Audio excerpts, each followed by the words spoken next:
family live in a suburban area?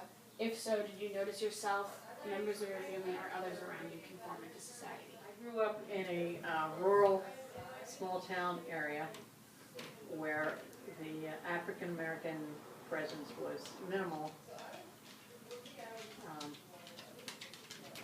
Conforming to society, I guess, in a more conservative way. But this was in South Jersey.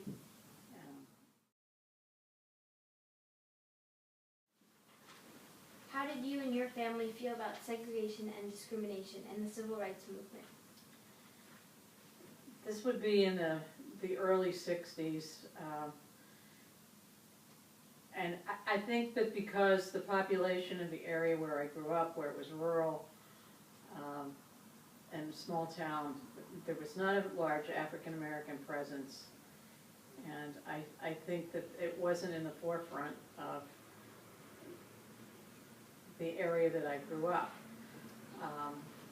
However, there was one town north of us that was totally African American and I've since learned had been started in the 1800s as a town for the free blacks who had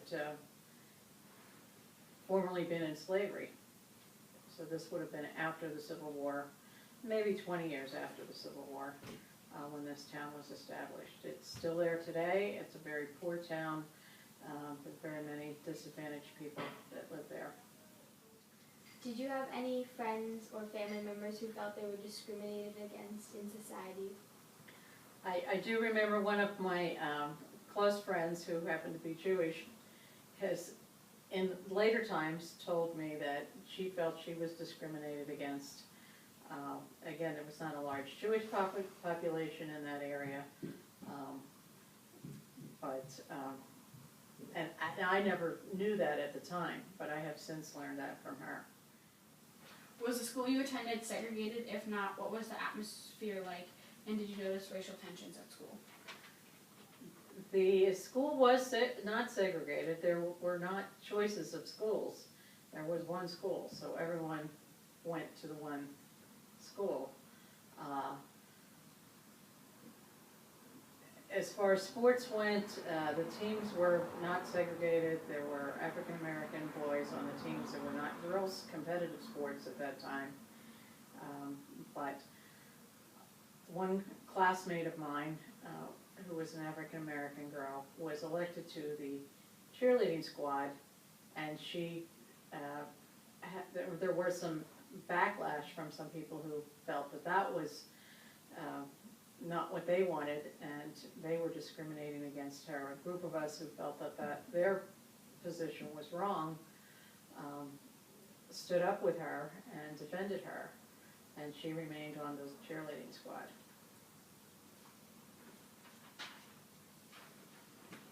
What was your view on JFK's presidency?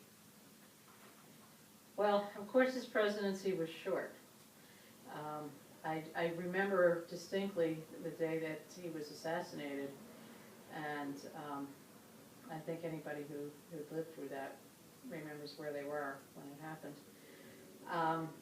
I think he was a breath of fresh air to most people, that he was much younger than former presidents, so he had a vitality and a way of giving more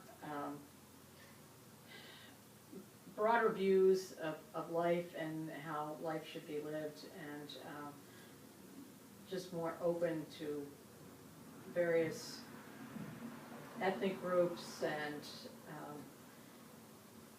differences in people.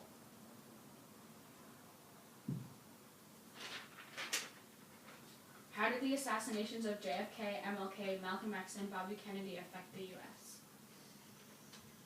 Well, it made everybody very sad, and I remember distinctly when most of those happened, and some of them happened fairly close together, so that there was a lot of sadness in the country. I mean, they pretty much became martyrs out of their assassination, and unfortunately, they died to make a bigger statement of how this country should be more open to various people.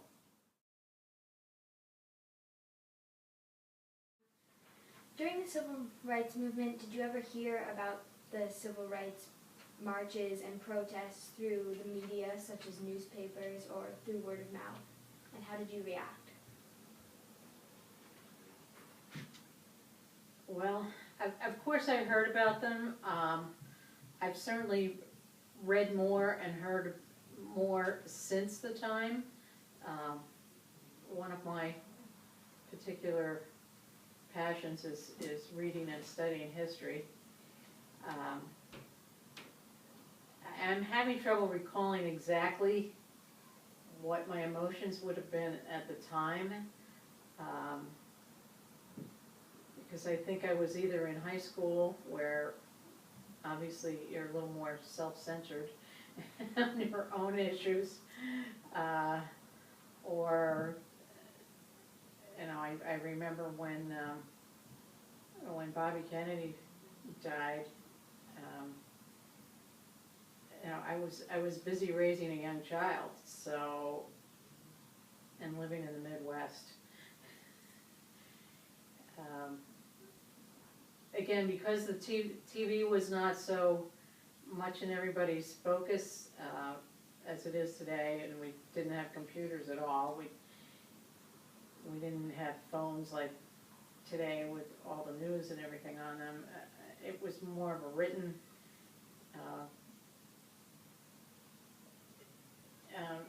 journalism was out there, but it wasn't as prominent as in the areas that I lived as it probably was in the bigger cities.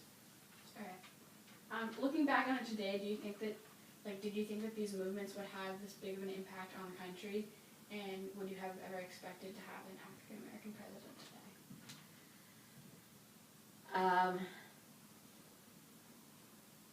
I think that the movements were long overdue, and in my readings and studying on history of this country, that discrimination should never have started in the first place.